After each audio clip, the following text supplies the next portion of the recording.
జై గురుదత్త శ్రీ గురుదత్త.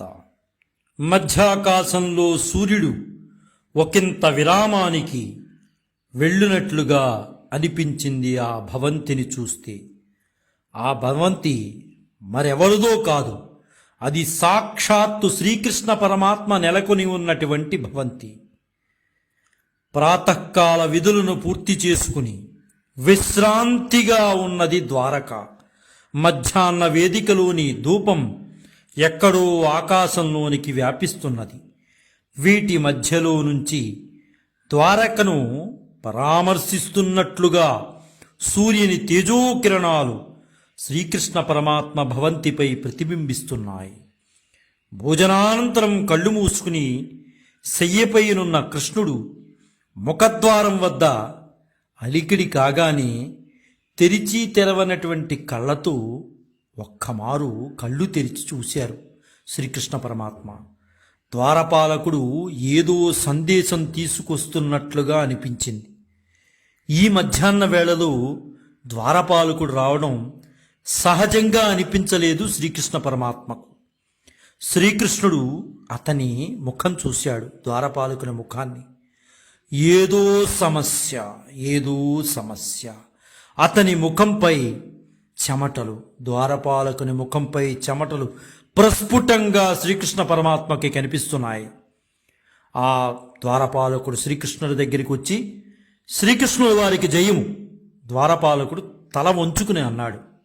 వెంటనే శ్రీకృష్ణుల వారు, ఏమిటి, ఏమైంది, ఇంత అకస్మాత్తుగా ఏమా సందేశం అన్నారు శ్రీకృష్ణుల వారు. వెంటనే ద్వారపాలకుడు, యదునందన, దేవర్షి నారదుల వారు విచ్చేయనున్నారు అని ద్వారపాలకుడు శ్రీకృష్ణ పరమాత్మకు చెప్తారు.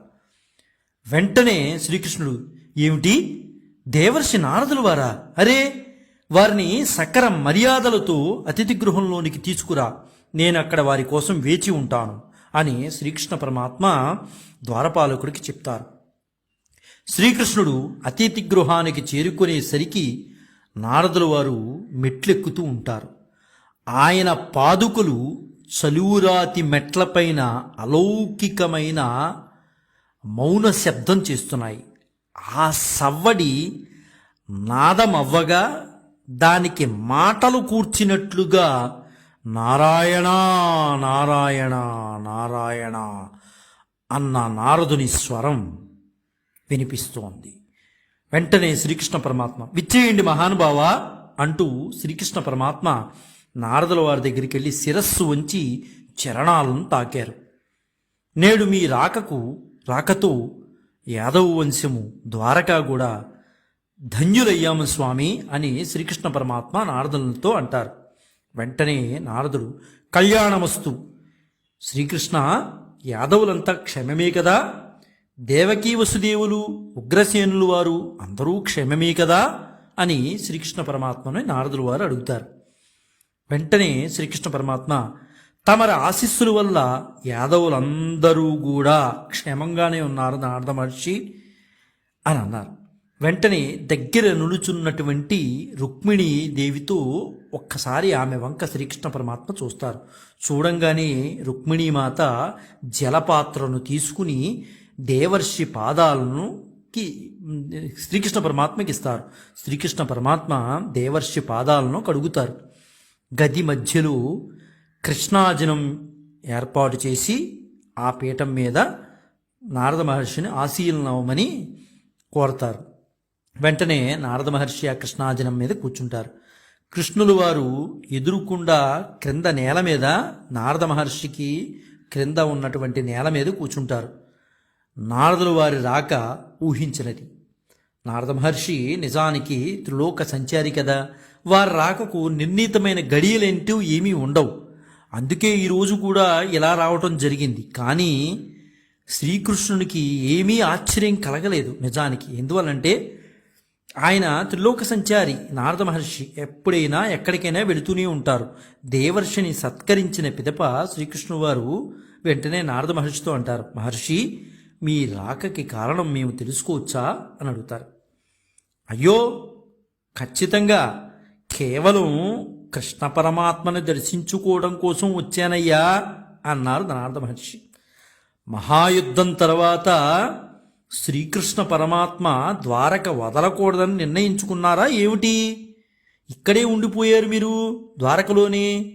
దీంతో మా ఆర్యావర్తనం మీ దర్శన భాగ్యానికి ఎదురు చూస్తోంది. అందరూ అదే మాట ఆర్యావర్తనంలో అనుకుంటున్నారు కృష్ణ. ఇది నిజామో కాదో కనుక్కుని వద్దామని వచ్చానంతే, ఏమీ లేదు.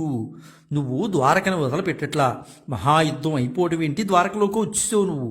ఎందుకు ఆర్యావర్తనం రావట్లేదు అందరూ అనుకుంటున్నారు. అక్కడ ఆర్యావర్తనంలో ద్వారకను వదలపెట్టడు, శ్రీకృష్ణుడు అక్కడే ఉంటాడు అని అనుకుంటున్నారు. ఇది నిజమా ఏమిటో తెలుసుకుందాం వచ్చాను. నీ దర్శన భాగ్యం కోసం ఆర్యావర్తనంలో చాలామంది కోరుకుంటున్నారు అని నారద మహర్షి శ్రీకృష్ణుల వారికి చెప్తారు. నారదని ప్రశ్న వెంటనే శ్రీకృష్ణుడికి గతాన్ని గుర్తు చేస్తుంది.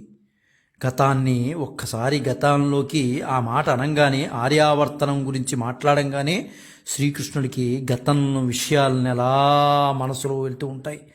కురుక్షేత్ర మహాసంగ్రామం తర్వాత ఉత్తర గర్భంలోని శిశువు పరీక్షిత్తును పునర్జీవింపజేశాక శ్రీకృష్ణుడు తిరిగి ద్వారకొచ్చేశాడు. గాంధారీమాత శపించాక శ్రీకృష్ణుల వారు ద్వారకకి తిరిగి వచ్చేశారు.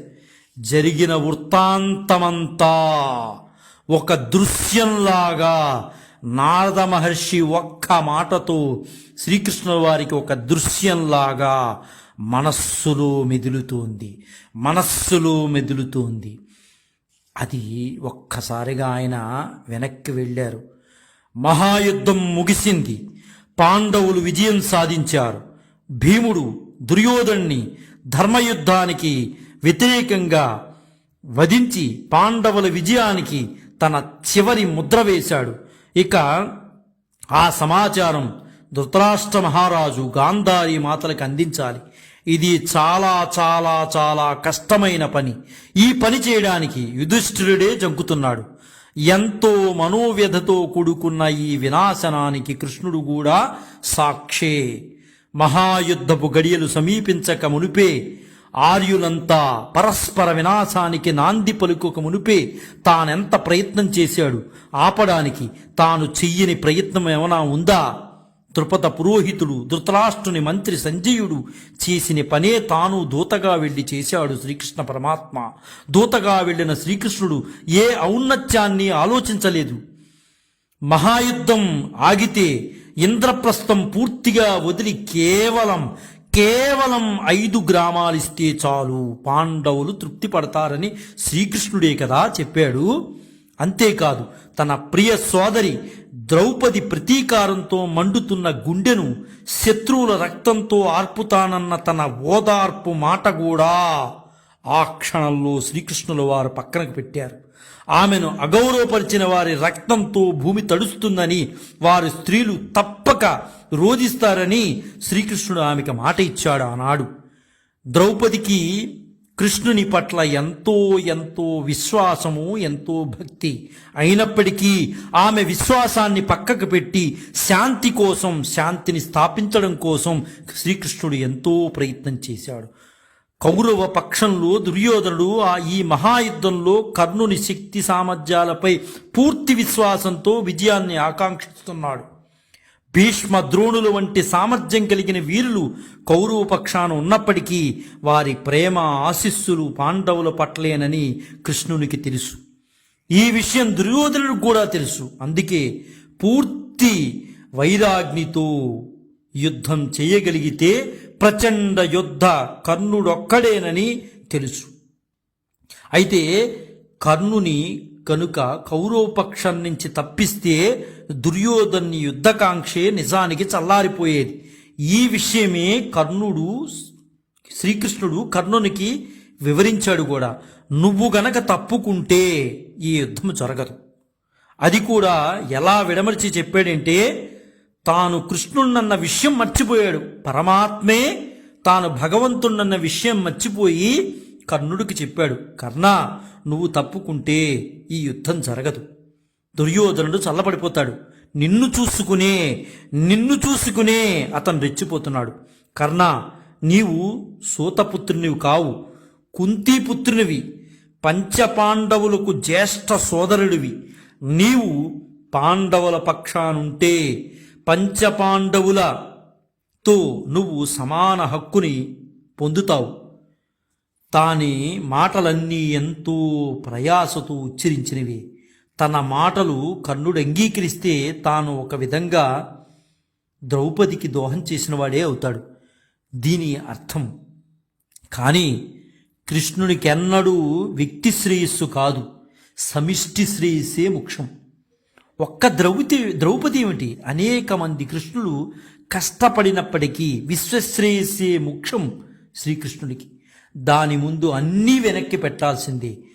తానే స్వయంగా కౌరవ సభలో ఆనాడు ఒక కుటుంబం కోసం వ్యక్తి, ఒక గ్రామం కోసం కుటుంబాన్ని, ఆత్మ కోసం సమిష్టిని కూడా త్యాగం చేయాలని శ్రీకృష్ణ పరమాత్మ ఆనాడు చెప్పారు. ఎంత చక్కగా ఆనాడు సభలో చెప్పారు. దానిలో అందరి మంచి ఇమిడి ఉందన్నాడు. ఈ భావనను అనుసరించే కృష్ణుడు తన కీర్తి ప్రతిష్టలు పక్కన పెట్టి యుద్ధాన్ని నివారించమని ఎంతగానో ప్రాధేయపడ్డాడు. యుద్ధ పరిణామం కృష్ణునికి తెలియనిదా? ఒక్క గాంధారీ మాతకే కాదు, భవిష్యత్తులో కుంతీదేవి, ద్రౌపది, సుభద్ర అందరికీ పుత్రశోకం తప్పదని కృష్ణునికి కూడా తెలుసు. తెలిసిన సాక్షిభూతంగానే ఉండిపోయారు శ్రీకృష్ణ పరమాత్మ. ఇలా జరగకుండా ఉండాలని కృష్ణుడు తన శక్తినంతా కూడగట్టుకుని తన వంతు ప్రయత్నం చేశారు. పరమాత్మే వెళ్ళి చెప్పినా మూర్ఖుల మనస్సు మారలేదు. కురు సభలో దుర్యోధను తన బందీ చేయడానికి తనే ప్రేరేపించుకున్నాడు. సాత్యకి వంటి చురుకైన స్నేహితుడు పన్నిన విలక్షణమైన వ్యూహరచంతో దుర్యోధనుడు విఫలుడై తాను బయటపడగలిగినప్పటికీ కృష్ణుడు మనసా వాచా కర్మణ అందరినీ కాపాడడానికి ప్రయత్నం చేశాడు. యుద్ధం ఇక అనివార్యమని తెలిసాక యాదవులందరూ ఈ యుద్ధ పరిణామాల గురించి తీవ్రంగా చర్చలోకి వెళ్ళిపోయారు. జ్యేష్ఠ సోదరుడు బలరాముడు ధర్మం, న్యాయం కౌరవుల పక్షాన ఉన్నాయనేవాడు.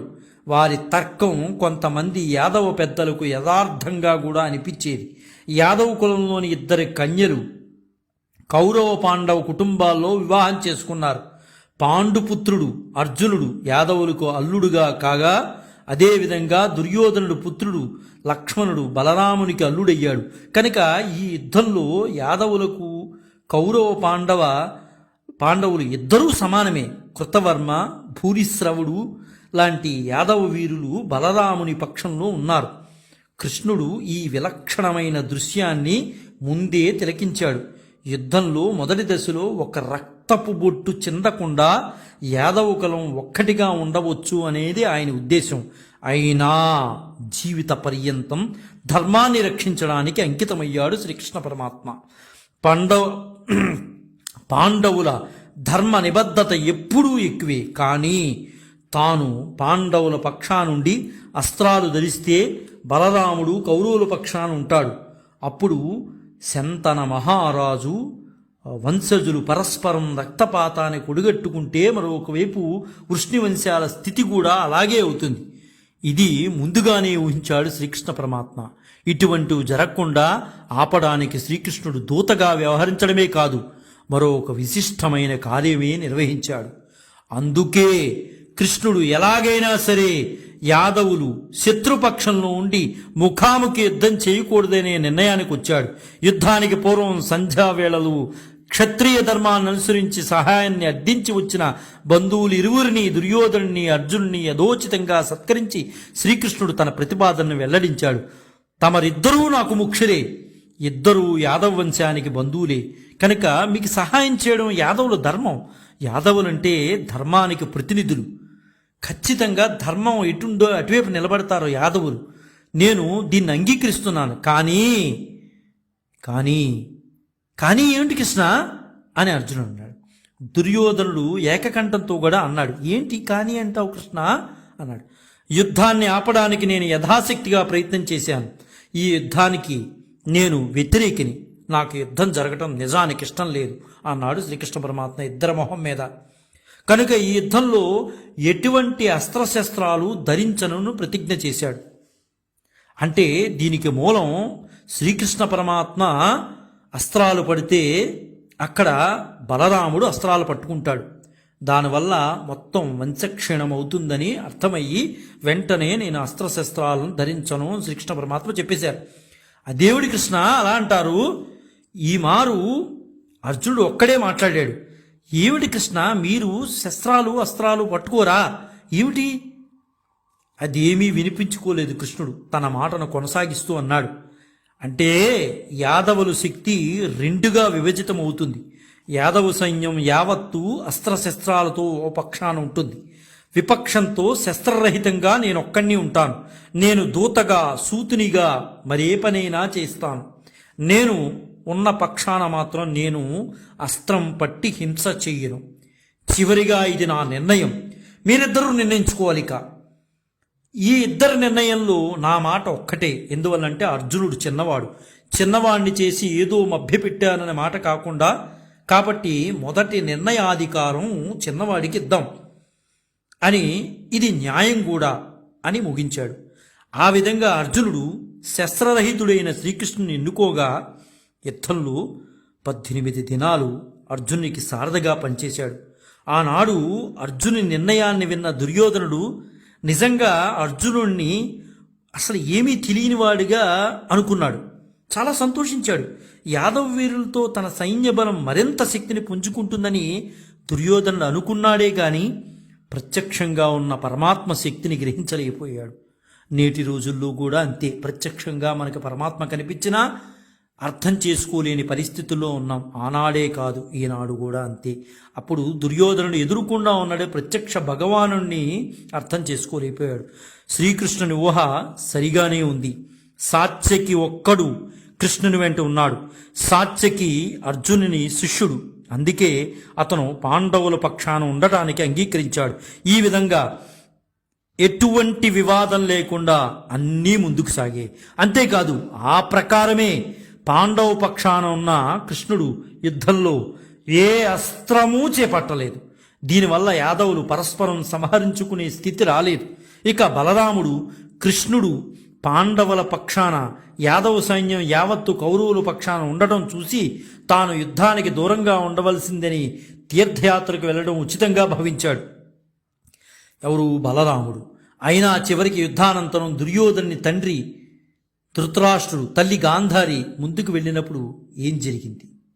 కౌరవ సంహార విషయం దృష్టిహీనులైన తల్లిదండ్రులకు కృష్ణుడు దూతలాగా వినిపించాడు.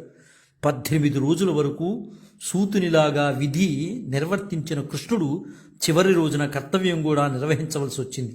ఏ యుద్ధాన్ని ఆపాలని తాను ఎంతగా నిష్టగా ప్రయత్నించాడో ఆ యుద్ధ ఫలితాన్ని, ఆ సంహారాన్ని వినిపించినప్పుడు గాంధారీ మాత ఆక్రందన చేసింది.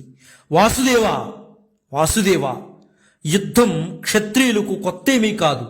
కానీ తమరు సోదరులే 100 మంది సోదరులను సంహరించడం, వారి ఉష్ణ రక్తాన్ని గ్రహించడం, ఇది ఆర్యవంశ చరిత్రలోనే ఎన్నడూ జరగంది. పైగా ఇదంతా కూడా మీ సమక్షంలో జరిగింది.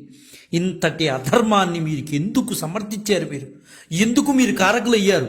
ఎందుకు సమర్థించావు కృష్ణ? చెప్పు, నా ప్రశ్నకి సమాధానం అంది గాంధారి. మాత గాంధారీ మాత, ఆనాడు జూదసభలో రజస్వలైన కులవధువు ద్రౌపదికి అవమానం జరిగినప్పుడు భీముడు చేసిన ప్రతిజ్ఞ మరిచిపోయారా మీరు నా మాటకు బదులు చెప్తున్నారు కృష్ణ అని చేత్కారంగా మాట్లాడింది గాంధారి. లేదు మాత, నేనంత అధముణ్ణి కాదు. మిమ్మల్ని విమర్శించే పరిస్థితి నాకు లేదు. కేవలం మీకు జ్ఞాపకం చేస్తున్నాను. ఆనాడు జరిగిన విషయం మీకు గుర్తుకు చేస్తున్నాను. ఆనాడు మీకు గుర్తుకు రాలేదా ఈ విషయం? వెంటనే గాంధారి అంటోంది, యదునందన, మీరు కోరుకునే ఉంటే ఈ సంహారాన్ని తప్పగా ఆపగలిగి ఉండేవారు. అది మీకు తెలుసు. చెప్పండి, మీరు ఆపలేరా? మీరు నిజంగా తలుచుకుంటే మీరు ఈ యుద్ధాన్ని ఆపగలరా లేరా అని నిష్ఠూరంగా అంది గాంధారి శ్రీకృష్ణుడి పట్ల. వెంటనే గాంధారీ మాత, అందుకొరికేనమ్మా నేను దూతగా వచ్చాను కదా, నీకు తెలియదు ఆ విషయం? మీ పుత్రుడు ఇంద్రప్రస్థానికి బదులుగా 5 గ్రామాలు ఇవ్వమని అడిగాను నేను. పాండవులు అడుగుతున్నారు ఇంద్రప్రస్థం వద్దు మాకు, అసలు నిజానికి ఇంద్రప్రస్థం పాండవులకి ఇవ్వనన్నారు. సరే, ఒక్క 5 గ్రామాలు, 5 గ్రామాలు అడిగితే నీ కొడుకు నిరాకరించాడు. దీనికి సాక్ష్యం మీరు కూడా ఉన్నారు అక్కడ. మీకు జ్ఞాపకం రావట్లేదా? అవును అవును, నిజమే నిజమే అంది గాంధారి. నేను కేవలం ఒక స్త్రీని శ్రీకృష్ణ, పైగా దృష్టి విహీనురాల్ని. మీరు 3 కాలాలని ఒకే మారు వీక్షించగల సమర్థులు, కానీ దీన్ని మీరు వినియోగించుకోలేదు. నేనైతే దృష్టి విహీనురాల్ని, మీకన్నీ తెలుసు కదా. మరి మీరెందుకు మాట్లాడలేదు శ్రీకృష్ణ? మీరు నివారించగలరు కదా, మీరు ఏం చెప్పినా జరుగుతుంది కదా. కనుక ఘోర సంహార, ఈ నరసంహార దోషం మీకు కూడా తగులుతుంది శ్రీకృష్ణ. నువ్వు దగ్గరుండి చేయించావు కాబట్టి నువ్వు కూడా అనుభవించాల్సిందే. ఈ సమస్త కురుకుల సంహారానికి బాధ్యులు ఎవరో కాదు, పాండవులు కాదు శ్రీకృష్ణ, నువ్వే. నువ్వు తలుచుకుంటే ఆపగలవు ఏదైనా, కానీ నువ్వు మాట్లాడకుండా ఉన్నావు. అప్పుడు శ్రీకృష్ణుడు అన్నారు, తల్లి. శ్రీకృష్ణుడు తల వంచుకొని నిలబడ్డాడు. తల్లి, అందుకే నేను నిన్ను ఆనాడు చెప్పాను, అందరి దగ్గరికి వచ్చి చెప్పాను, కానీ ఎవ్వరూ వినలేదు. అంటే అప్పుడు అందుకే గాంధారి మాట ఉంటుంది, అందుకే నేను నిన్ను శపిస్తున్నాను. నువ్వే బాధ్యుడివి, నాకేమి చెప్పొద్దు కృష్ణ. వాసుదేవ, నువ్వేమి చెప్పొద్దు, నీ వల్లే జరిగింది ఇదంతా. ఈనాడు ఈ విధంగా కురుకుల సంహారం జరిగింది. అది సరిగ్గా నీకు కూడా 36 సంవత్సరాలకు యాదవ కులం కూడా పరస్పరం సంహరించుకుని పూర్తిగా నాశనం అవుతుంది. నా శాపం, నా కడుపు మంట, నా కొడుకులు పోయినటువంటి స్థితిలో నేను ఉన్నాను. ఈ మంటతో శపిస్తున్నాను. సరిగ్గా కృష్ణ గుర్తుపెట్టుకో, 36 సంవత్సరాలకు యాదవ కులం సర్వనాశనం అయిపోతుందని గాంధారి మాత శపించింది శ్రీకృష్ణుడికి. వెంటనే, అంతేనా మాకు విధించే మీరు శిక్ష అన్నారు. ఇంతే కదా మీరు విధించే శిక్ష? యాదవులు తమ స్వార్థాన్ని చూసి నిజంగా వాళ్ళు ముందుకొచ్చుంటే ఈ కౌరవ వంశం ఉండేది కాదు. వారు ఆ దారిలో వెళ్లకుంటే నిజంగా వాళ్ళందరూ కూడా తిరిగి దాడి చేస్తే కౌరవ వంశం ఉండేది కాదు. నిజంగా చెప్పాలంటే మీ శాపం ఒక రకంగా దివినే. దాన్ని నేను స్వీకరిస్తున్నాను మాత. 2 చేతులు జోడించి శిరస్సు వంచి ఆమెకి నమస్కరించి కృష్ణుడు ఇలా అన్నాడు, సరే, మీ శాపం, ఆ నిర్ణయం భగవత్ నిర్ణయం. ఏవి జరగాలి రాసి ఉంటే అదే జరుగుతుందమ్మా.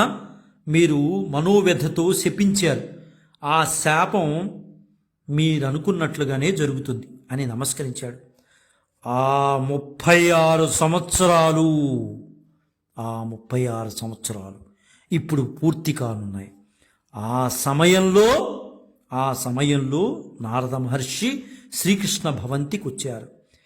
శ్రీకృష్ణుడు ఆ విషయాన్నంతా ఒక్కమారు మనస్సులో అలా అలా అలా అలా అలా అలా పరిభ్రమించింది.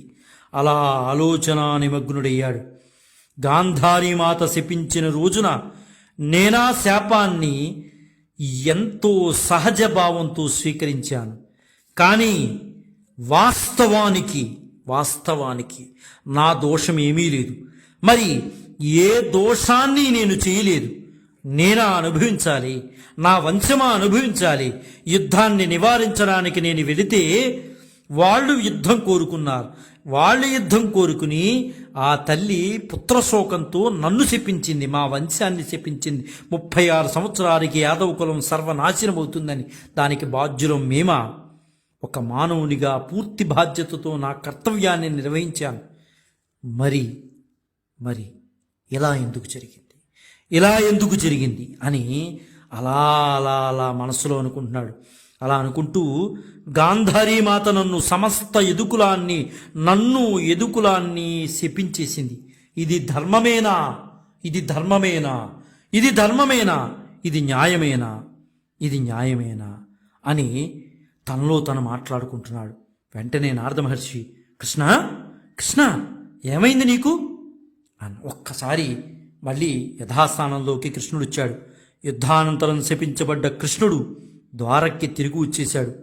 ఆ తర్వాత 36 సంవత్సరాలు ద్వారకలో గడిచిపోయాయి. అది ఒక్కసారి శ్రీకృష్ణ పరమాత్మ ఆవేదన అంతా కూడా మనస్సులో అలా అలా అలా అలా పరిభ్రమించేది. కేవలం నారద మహర్షి ఇవన్నీ కూడా పరమాత్మకు తెలియజేయాలి, మానవ శరీరంలో ఉన్నటువంటి పరమాత్మ మర్చిపోతున్నారు అన్న విషయాన్ని గుర్తు చేయడానికి నారద మహర్షి ద్వారకి అడుగుపెట్టారు. జై గురుదత్త, శ్రీ గురుదత్త, శ్రీపాద శ్రీవల్లభ చరణదాసుడు, మానికొండ రాజశేఖర శర్మ, రాజమహేంద్రరావు. స్వస్తి.